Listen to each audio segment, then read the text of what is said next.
একটি সত্য ঘটনা শেয়ার করছি। একেবারে প্রত্যন্ত গ্রামের একটা মেয়ে, এসএসসিতে 3.88, মানে মাঝারি ধরনের একটা রেজাল্ট। বাড়ির কাছাকাছি একটা মোটামুটি মানের থানার কলেজে ভর্তি হয়ে গেল।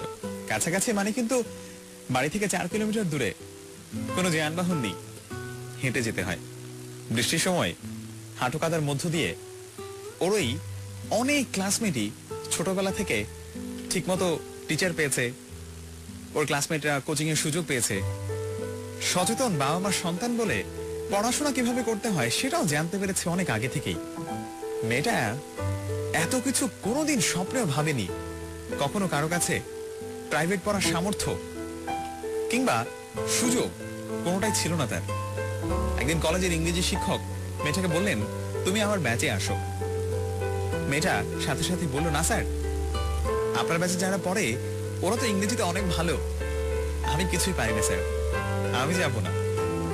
স্যার জোর দিয়ে বললেন, তুমি আসো কালকে সকালে, বাকিটা পরে দেখা যাবে। মেয়েটা পরের দিন অনেক সংকোচ নিয়ে কোচিং এ গেল। একা তো গ্রামের মেয়ে, ঠিক মতো কথা বলতে পারে না, তার উপর ইংরেজিতে অতি দুর্বল। ও গিয়ে দেখলো কোচিং এর স্টুডেন্ট প্রায় 30 জন, সবাই ওর সাথে অনেক ভালো ইংরেজি পারে। ও নিয়মিত যেতে থাকলো। ও লজ্জায় কথাও বলতো না, যেন এক কোনায় চুপচাপ বসে বসে ক্লাস করতো, আর ছুটি হলে কলেজে যেত। একদিনের ঘটনা, ও ক্লাসে একটি ইংরেজি শব্দ ভুল উচ্চারণ করলো। এতে তার এক ক্লাসমেট এত জোরে হাসলো যে তার এখনো মনে পড়ে। সেদিন ও এতই কষ্ট পেয়েছিল যে কোচিং শেষে আর কলেজে যায়নি। বাড়িতে এসে রুমের দরজা বন্ধ করে অনেকক্ষণ কাঁদলো। সেদিনই ও মনে মনে প্রতিজ্ঞা করলো যে করেই হোক ও ইংরেজি শিখবেই। প্রচন্ড ইচ্ছে শক্তি আর পরিশ্রম করে সে পড়াশোনা করতে শুরু করলো। ওর ইংরেজি শিক্ষক ওকে সবসময় উৎসাহ দিতেন আর সাহায্য করতেন। ওর একটাই ইচ্ছে ছিল, যে করেই হোক ওর ক্লাসমেটদের চাইতে 1 মার্কস হলেও বেশি পাবে। সে জীবন বাজিয়ে রেখে চেষ্টা করত। এভাবে করে ক্রমাগত চেষ্টায় ও ওদের কলেজে একটা টার্ম পরীক্ষা ফার্স্ট হয়ে গেল, এবং এরপর থেকে প্রতিবারই ফার্স্ট হতো।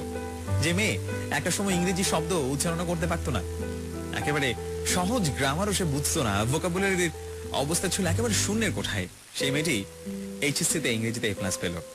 ওর মার্কস ছিল ওর কলেজের সর্বোচ্চ। ওর জেদ ছিল ও ঢাকা বিশ্ববিদ্যালয় থেকে সে ইংরেজিতেই অনার্স আর মাস্টার্স করবে, এবং পরবর্তীতে সে তাই করতে পেরেছিল।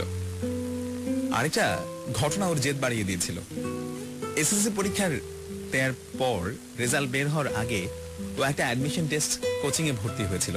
ক্লাস তেমন কোনো কথা বলতো না, স্যারা যা জিজ্ঞেস করতেন শুধু সেটারই উত্তর দিত। একদিন ক্লাসে এক স্যার জিজ্ঞেস করলেন, তোমার বাবা কি করেন? ও গর্বের সাথে উত্তর দিল, কৃষি কাজ করেন। সেই স্যার তখন তার ছিল আর অবজ্ঞার সাথে জিজ্ঞেস করলেন, মানে কৃষক? মেয়েটা জিজ্ঞেস করলো, মেয়েটা বললো, জি স্যার। তাহলে উনি তো নিশ্চয়ই পড়াশোনা জানেন না, তা তোমাকে বাড়িতে কে পড়ায় বলো তো? এসব শুনে ওর ক্লাসমেটরা হাসাহাসি করেছিল। অনেক কষ্টে কান্না চেপে সে বলল, স্যার আমি নিজেই পড়ি, আমার বড় ভাই সবসময় আমাকে উৎসাহ দেন। এটুকু বলে এটা বসে পড়ল।